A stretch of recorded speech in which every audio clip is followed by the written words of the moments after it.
be elevated this much, and we need mass transit and bike lanes and blah, blah, blah. But that's not what we need. We don't need those things. Those are mechanisms to attain the thing we need. But we can attain it actually overnight without any of those things or any of those bureaucratic solutions. The thing we need, which we can have tomorrow morning, is 90% reductions in every single thing we do. Miles traveled, food consumed, hours on the phone, electricity use, the size of your home can be reduced by 90%, or 10 times more people can live in your home. Right. Same thing, right? There's all these things we can do tomorrow. Literally tomorrow. I can unplug 9 out of the 10 bulbs in my house. Not twisty bulbs put in to replace them, not LEDs. Take them out, bitch. They're gone, okay? Now you're in the dark. Unplug all of them. Unplug all of them and only keep your refrigerator. Now, when the sun goes down, you're in the dark. You go to bed until the morning. You go to bed. It's over. Yeah. And no, there's no watching 6 hours of Donald Trump on your 72-inch TV. No, that's not happening either. You get your refrigerator, you get your laundry, that's it. Any questions? That's a 90% reduction. You don't get any light. None of this light shit is happening anymore. Right. Stove for cooking. In your car, you can drive your car 1 day out of 10. Right. We'll allow for that. That's a 90% reduction in your traffic patterns. But if we're going to do this correctly, you can't then just get out of your car and get on a bus, because you have to reduce your bus travel by 90% too, because that's in the list. So that means you got to get your ass, your wobbly, fat, obese, diabetic butt on a bicycle. Because now you've cut out all of your miles on the bus, on the Lyft, on the Uber, on the car, on the motorcycle, on the train, on the light rail, on every fucking thing. Right. You're on a bicycle. You made the transition.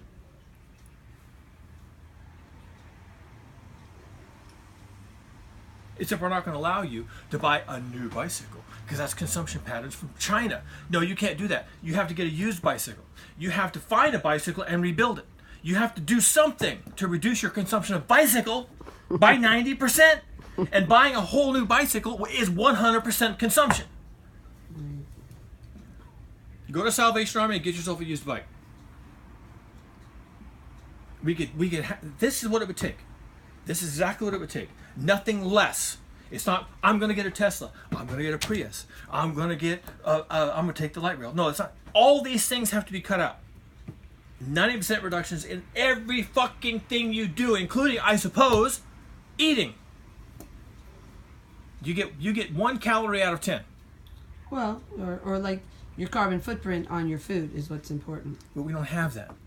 And now you're going to set up an entire bureaucracy all the way up to the UN to track the carbon. No, we need 90% or less bureaucracies as well. No, cut out 9 calories out of 10.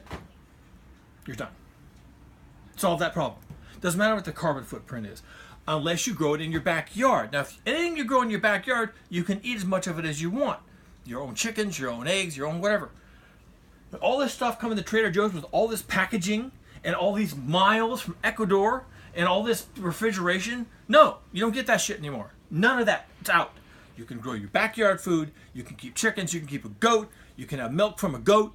You don't get any of this other stuff. That's a 90% reduction in the carbon footprint of your food. It's not, oh, I'm going to make sure all my food is grown local.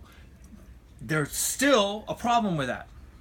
Even your local farmer from your farmer's market, he's driving 40 miles to get here, and he's running a tractor all over his 300 acres, and he's using subsidized water, and he's using diesel, and he's using pesticides and fertilizers, and all that crap is born entirely on fossil fuels. So that guy, he can't do that anymore. He needs to go back to the old-fashioned way of having a farm. Big families, lots of sons, ox, plow, manually collecting your fruits and vegetables and bringing them to market in a fucking ox cart. That's how he has to do his business for you to be able to buy his food with a 90% reduction in impact. And the landscaping, 90% reduction, sweeping and raking. Landscaping. It is to laugh. What landscaping? No, you're going to be growing food, motherfucker. Because that's the only thing you're going to be able to eat. Right. And I don't want to care about you and your elitist crap where you're going to go to Whole Foods. Whole Foods isn't going to be there. It's just not going to be there. We can't have that. We can't have Trader Joe's. We can't have Whole Foods. It's going to be community gardens. We got to rip out all this asphalt now that we've been so carefully laying, Measure B, all this asphalt and all these extra lanes to everywhere and nowhere. Rip all that shit out and put the orchards back in, so we'll have some food to eat for fuck's sake. That's 90% reductions. And since you've cut out 9 trips out of 10, you won't need those lanes. All of a sudden, ta-da, there's no traffic. 9 cars out of 10 are off the road.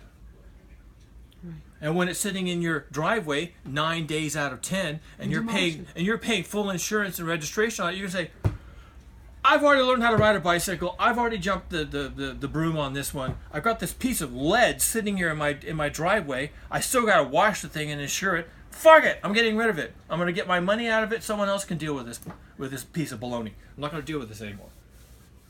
Because I'm not allowed to drive it anyway. It's socialism. It's Marxism. It's evil. But hey, you know, it's a $15,000 fine if they catch me in my car on my off day. $15,000. Car isn't even worth $15,000. That's how you get 90% reductions.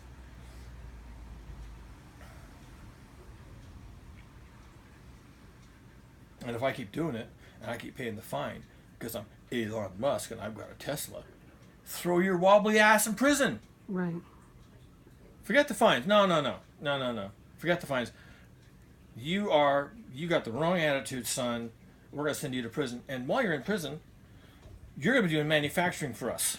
Because we don't want to have our shit manufactured in China. You're going to be doing recycling. You're going to be doing repairs. You're going to be working your ass off in prison. I just saw somewhere, I don't know where I saw it, but it was somebody paying people to repair their clothes. Paying people to use the sewing machine to repair clothes. Well, instead of throwing them away. It's a step in the right direction. Right. Repair it yourself would be even better. Well, But hey, now there's an industry around repairing your clothes. No, there's repairing already your an clothes. industry around repairing your boots. Well, now it's repairing your own. It's like paying you to repair your own clothes. I don't mind having a cobbler. I don't mind having a tailor. All right. So you take your clothes down, they fix them, you get them back.